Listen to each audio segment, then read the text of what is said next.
The other night I watched a video by RGT85 where he talks about the problem with retro gaming, and in this video he talks about an incident that he witnessed within a retro gaming Facebook group where a dad put up a picture of his kids playing a retro game using some modern piece of hardware which apparently was not to the specifications required by the inhabitants of this group. I wanted to say inhabitants of this cave, but I don't think that's probably fair on the majority of people within this group.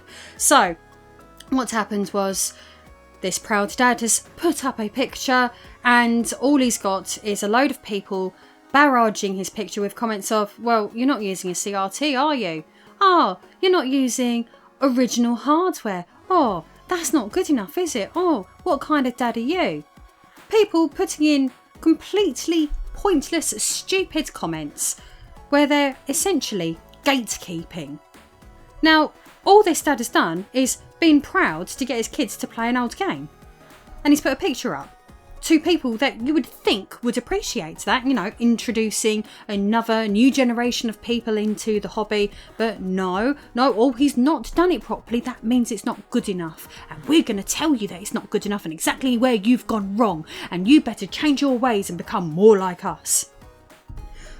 So what RGT85 has covered in this video is a problem that we're all witnessing. Every single one of us are witnessing this. And like he says in his video, if you disagree with this and you are agreeing with these people that made those comments and this type of video is going to make you cross, then yes, you are a part of the problem. So no, the problem's not Wata games. No, the problem's not talking about price inflation. No, we are talking about a very loud minority of people within the retro gaming subgenre who have the loudest voices and say the most things and attack the most people. And then we've got a very silent majority whose attitude is, oh, well, that's just retro gaming. Oh, that's just how it is. Oh, well, just ignore them, they'll go away. Oh, just block and move on. Doesn't solve the problem, but that's what people say to do. And what you have to think is that within the greater sphere of the world, people who are into gaming are deemed as losers, but people who are into retro gaming like we are really deemed as losers. And it's because we're allowing these, as RGT puts it, these losers, these idiots, these nerds, well, dorks, I think he said, these incels, to basically tarnish retro gaming as a whole because the rest of us won't call these people out for exactly what they are. So from my own experience, I know if one of my videos has been posted in a Facebook group. The reason that I know this is because I'll suddenly get a whole barrage of comments with things like, well, everyone knows all this, or, oh, there's loads of videos covering this topic already, and, oh, you've brought nothing new to the table. And you know what, all I can imagine is, and I've done this impression before, but this is what it reminds me of, like, I know everything, I want your Sega Saturn. If you're going to make a video about the Sega Saturn, then you need to be aiming it towards us experts because we're the ones who know everything about it. This is what they fail to grasp.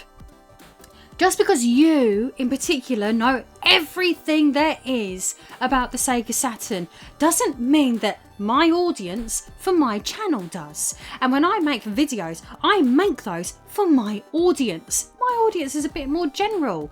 We're not niche on this channel because there's nothing that I'm particularly niche about. So stop being so egocentric and thinking the whole world revolves around you and your weird little obsession about the Saturn. It's fine to love the Saturn. It's fine to be an actual expert in the Saturn. It is fine to love it that much, but it is not fine to have a go at anyone who doesn't know as much about you personally do about talking about it. Because do you know what? If you want to bring some information to the table that the majority of people don't know about the Saturn, well, make your own video.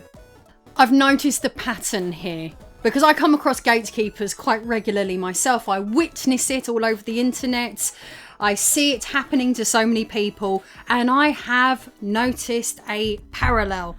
Now, one of my friends always made the assumption that, oh, it must be some teenager. No, they're going in completely the wrong direction. In fact, make a 180 turn, because basically the more niche the console or hardware is, or the older it is, the more gatekeepery and more toxic the fandom who still like it to this very day are. So if I make a video about the PlayStation, fine, comment section's not a problem. Saturn, oh, gets a bit hairy.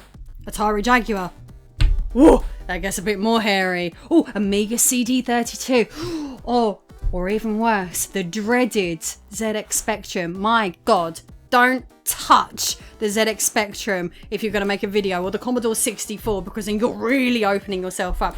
You see, the thing is, what you've got is people that are boomers who are really into these consoles, and you have to think, like, back in the days when these people were into it, they were anoraks, they were laughed at, they were called nerds, they were bullied, like they were laughed at by the newspapers, by general media. Like, these people were pariahs of society back then, and they seem to have, like, if they're still to this very day from like the 80s and extreme early 90s, and they're still into these things today, and they're still talking about this today.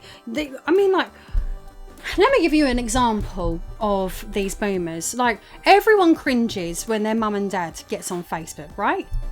Everyone cringes. Like, it's the same thing, but you have to think that, generally speaking, your mum and dad are probably normal, but these people that are still desperately into these old niche machines, and they've got something to say because they weathered the storm of abuse that they got from society, and how dare these young whippersnappers come in, and too many people like this, and too many people are interested, and oh gosh, gaming should just be for us old originals and no one else.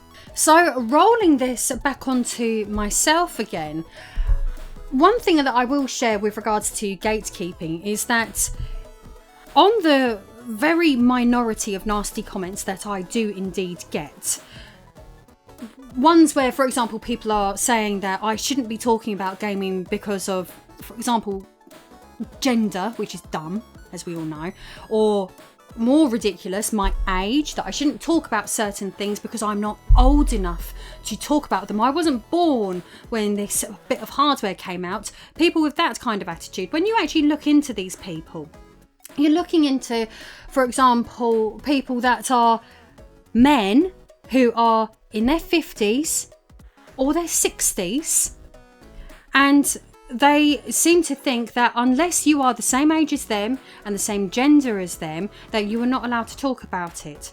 And I don't want to put too much emphasis on the whole gender side of things, because it's, for these people, it's more age.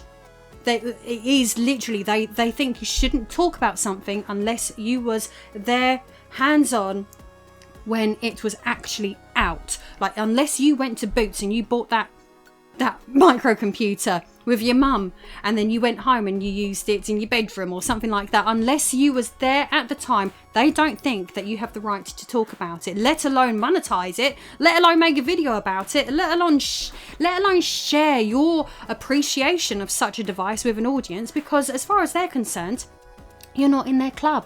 You're not worthy of being in their club. You're not allowed to appreciate it. They're not allowing anyone to carry it on. So that's just my observations, basically. Like I said, this is an extremely small minority. This is not the majority. It's just that these people are loud, but it's worth bringing it up, seeing as RGT85 made such an on-point video. So thank you very much for watching. I'll see you in the next video.